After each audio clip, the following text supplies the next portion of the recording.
Hello everyone, welcome to another episode of ChessWorld. Today we have a great match between Polgar and Shirov. It's really tactical match, so stay tuned for great tactics. And if you like the content, don't forget to subscribe to the channel. Alright, let's jump straight into it. Let's go. Let's go. The match starts with move e4, c5, Sicilian defense is on the board. Knight f3, e6, d4, c takes d4, knight eats d4, knight c6. Now we have transposed into Taimanov Sicilian defense. Knight to c3, d6, g4. Shirov is expanding on the flank, gaining space. He's almost playing like against neither of Sicilian. a6. Polgar is also common, neither Sicilian common move, making it impossible for white knight and bishop to occupy the b5 square.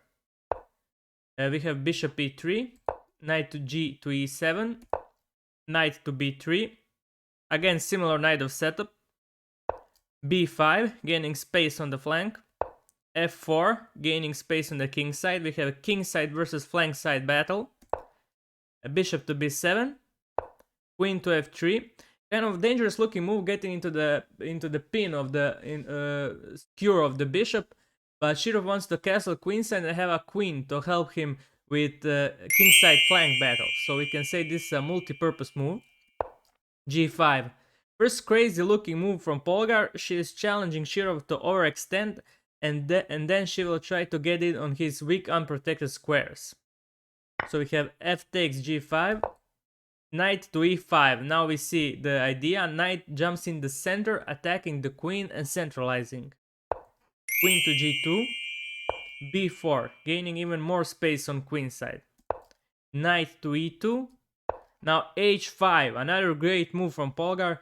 She wants to remove the defender of the f6 square so her knight can develop and centralize too. We have g takes h5. Now knight jumps into f5. The knight can be captured because of the pin that the black bishop is exerting on the queen. So bishop retreats, it was under attack to f2. And now feel free to pause the video and find the great tactical move that practically won Polgar the match. Unbelievable move. And the move is queen takes g5. Queen takes g5. And if queen takes queen, knight will come in with check and pick up queen, training into winning endgame.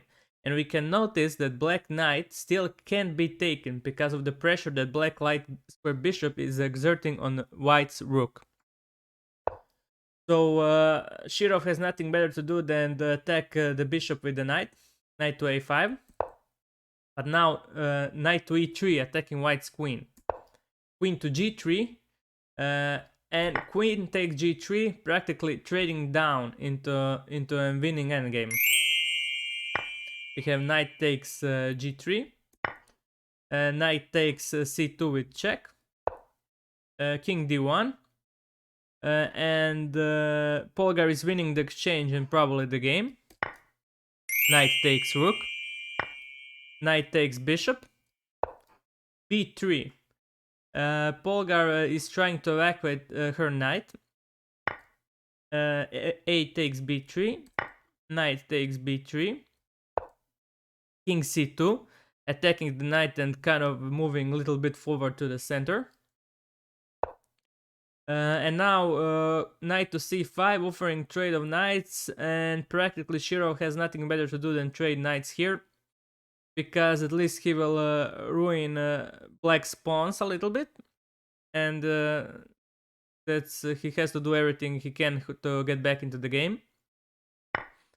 So knight takes c5, and d takes c5, and bishop e1, trying to get on the juicy c3 h8 diagonal.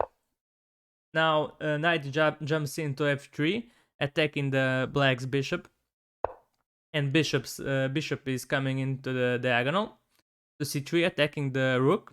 So black has to defend this, and Black is playing knight to d4 check, offering another trade.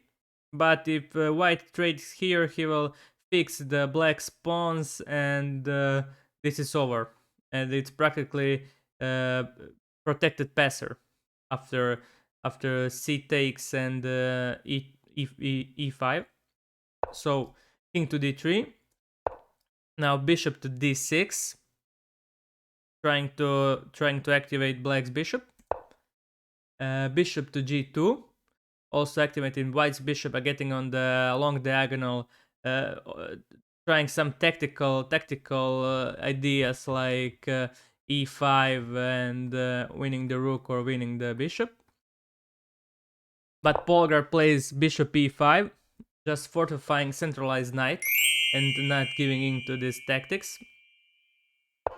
We have king to c4, a little bit centralizing the king, so he has a lot more room. We have king to e7, again centralizing black's king. Rook to a1, targeting the weakness on a6, black's pawn. And now Polgar moves back with the knight to c6, and this is the last move of the match. It is move 29, and white has resigned the game. There is nothing left to be done here. So as we can see, this was a great tactical match with Polgar winning crazy battle on both flanks. And I hope you enjoyed this game, guys, and come back for the next episode. See you soon, guys. Don't forget, if you like the content, subscribe to YouTube, and see you in the next episode of ChessWorld. Bye bye.